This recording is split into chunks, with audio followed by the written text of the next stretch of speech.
Ya, halo, Assalamualaikum. Selamat bergabung di channel Mamang Dokter, Insya Allah, amin. Jadi hari ini bercerita tentang minggu-minggu pertama di stase Opjin. Apa itu Opjin? Opjin itu jadi membahas tentang ilmu kebidanan kandungan, kayak gitu. Nah, teman-teman di sini saya ingin berbagi cerita tentang kehidupan saya selama di stase Opjin itu kayak gimana. Di stadion Opjin ini minggu-minggu pertama ini sangat luar biasa. Luar biasanya apa?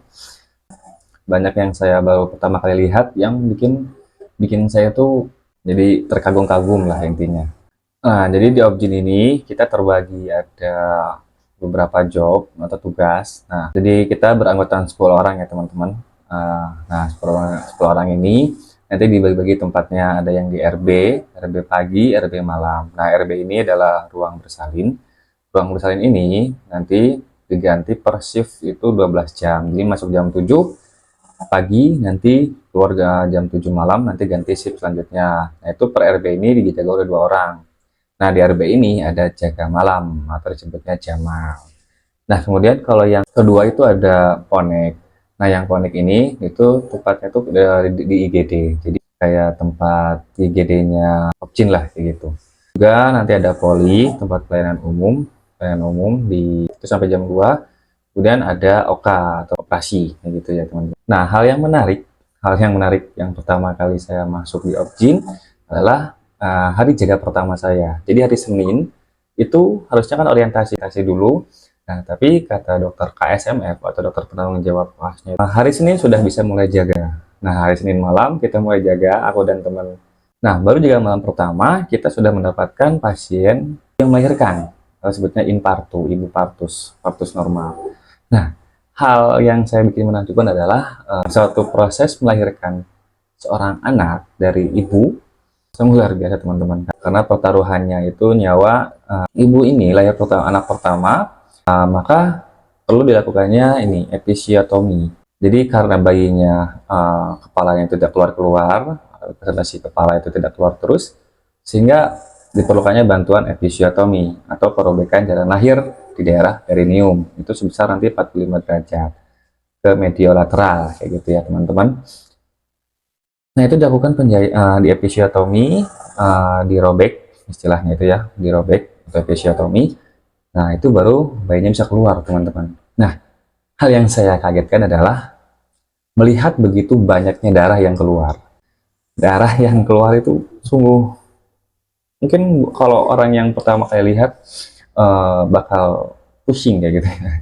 Karena banyak sekali darah yang dikeluarkan. Bahkan suaminya pun uh, tidak berani untuk melihat darah seorang ibu. Dia tetap memeluk seorang ibunya atau menenangkan ibunya atau istrinya itu dari janin. Nah, untuk bau dari darah kan itu tuh amis ya, tapi ketuban itu udah bau amis juga. Nah, itu baunya itu selama 3 hari kita nggak akan lupa. Bau dari ketuban sama darah yang keluar itu kita nggak akan lupa. Baunya itu khas. Baunya seperti apa? Pokoknya kalau yang pernah ikut lahiran, entah itu ibunya, kakaknya atau siapa foto istrinya, nah itu nanti kayaknya kalian tahu deh untuk bau dari air ketuban sama darah yang keluar itu kayak gimana. Nah, tapi teman-teman yang perlu kita garis bawahi adalah perjuangan seorang ibu itu emang sungguh luar biasa. Ibu mengandung 9 bulan dengan susah payah, dia menjaga pola makan, menjaga pola aktivitas kesehariannya agar tidak terlalu capek, dan juga mengkonsumsi buah-buahan dan vitamin seperti itu. 9 bulan mengandung, beliau fighting untuk kelahiran bayinya itu. Nah, itu untuk RB malam pertama saya, sangat mengesankan. Dan yang kedua, itu subuh jam 4, persalinan lagi teman-teman, ada lahiran lagi teman-teman. Nah, terus tugas kita ngapain di saat persalinan ini? Nah, karena berhubung hari pertama, jadi di sini kita hanya sebagai layang pandang. Jadi hanya sebagai memperhatikan saja gimana kerjanya satu secara normal. Bidan. Jadi kita ini ditemani sama bidan-bidan yang lebih senior, ditemani banyak, dan kita di sini lihat belajar gimana secara penanganan partus normal itu kayak gitu ya. Nah, setelah di episiotomi tentu kan dilakukan penjahitan. Nah, teman-teman, walaupun telah dikasih analgesik atau anti nyeri, seorang ibu ini akan tetap merasakan kesakitan kayak gitu ya untuk proses penjahitan ini, karena untuk robeknya dari jalan lahir atau episiotomi ini itu ada beberapa derajat. Nah, setelah dilakukan penjahitan untuk menutup luka kembali, maka dari itu ibu telah siap untuk recovery atau pemulihan, kayak gitu. Nah, kemudian di hari kedua saya jaga malam, saya datang bersama dan pasien juga datang, teman-teman. Nah, pasien datang, ini kasusnya sungguh menarik, yaitu ketuban pecah dini sejak hari kemarin, jadi sebelum 24 jam. Nah, ketuban yang pecah dini ini berwarna hijau. Nah, perlu digarisbawahi bahwa ketuban yang berwarna hijau ini kemungkinan terjadinya beberapa kesalahan atau beberapa faktor yang bisa mengakibatkan adanya ketuban pecah hijau. Nah, salah satu contohnya adalah fetal distress. Nah, fetal distress ini terjadi akibat adanya, yang pertama itu karena bisa adanya dalam air ketuban itu atau amnion, si janin ini dia itu setelah mengalami mekonium atau BAB, berak dalam ketuban. Nah, akibatnya apa? Akibatnya adalah si bayi ini akan mengalami stres karena kan air ketubannya udah nggak jernih lagi, tapi udah hijau. Nah, akibat itu si tekanan darah dari denyut jantung janin dia meningkat. Juga tekanan darah pada ibu dia mengalami peningkatan. Akibatnya perlu dilakukannya CITO atau tindakan secepatnya, yaitu dilakukan sesar. Nah, teman-teman, saya jamal hari kedua harus ikut SC. Tetap dilakukan layang pandangnya aja. Layang pandang hanya melihat saja. Nah, yang salahnya adalah saya dan teman saya masuk ke ruangan OK menggunakan baju yang dari luar, di double menggunakan baju yang steril. Karena ini ya mungkin karena panik akhirnya kami kayak nggak bisa berpikir panjang, udah cepet masuk aja, cepet masuk. Akhirnya kami menggunakan baju steril yang ada di ruangan OK, jadi double baju di luar. Misalnya ini saya agak double sampai baju yang semi steril, maaf semi steril.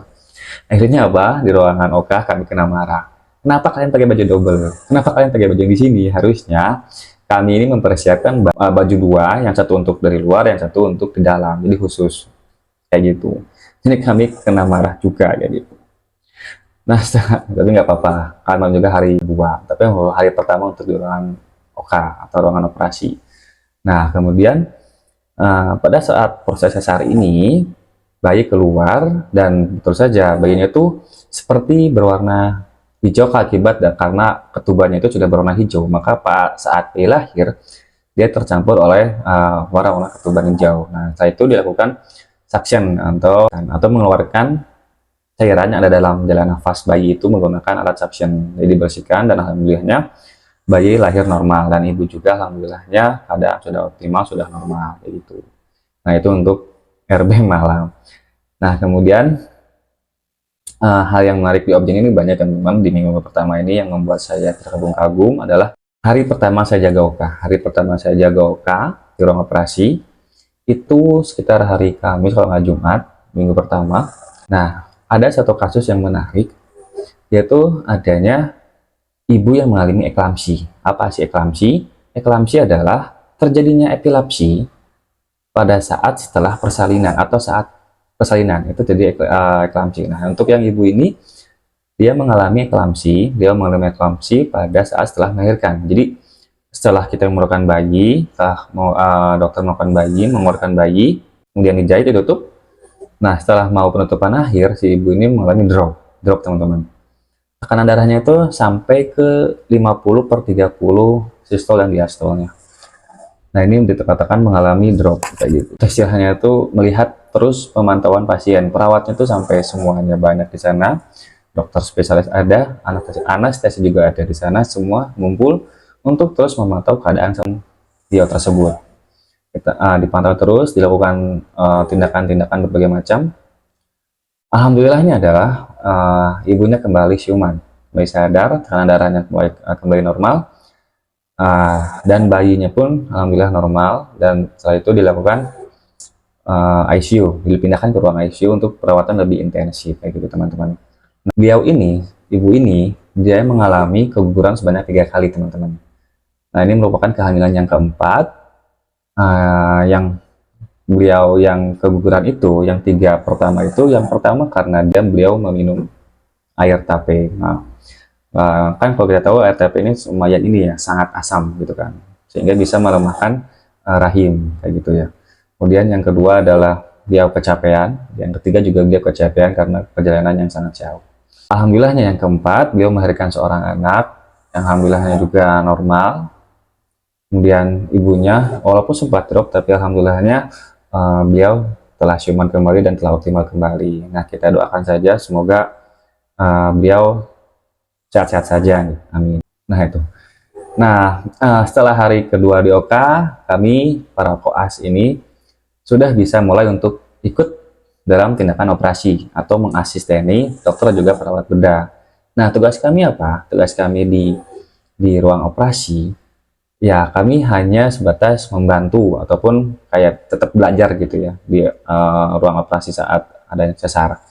Nah, kami hanya sebagai memberikan alat peralatan, mensuction, mensedot darah-darah yang keluar, dan juga pemotongan gunting hekting. Nah, itu baru yang minggu pertama. Mungkin untuk minggu selanjutnya kita bisa melakukan yang lebih baik lagi, tapi tetap kita dipantau sama dokter dan juga sama perawat yang lebih ahli agar proses dalam operasi itu semuanya lancar gitu teman-teman.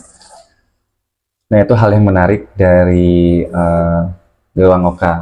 Di ruang Pronek juga menarik teman-teman, karena di situ kita bisa mulai belajar infus, bisa mulai injeksi dan yang lainnya. Semuanya di stasiun Opjin ini sangat seru ya teman-teman, karena yang belum pernah kita lakukan di S1, kita hanya belajar teori dan kita dipraktekkan atau diaplikasikan di dunia koas ini teman-teman.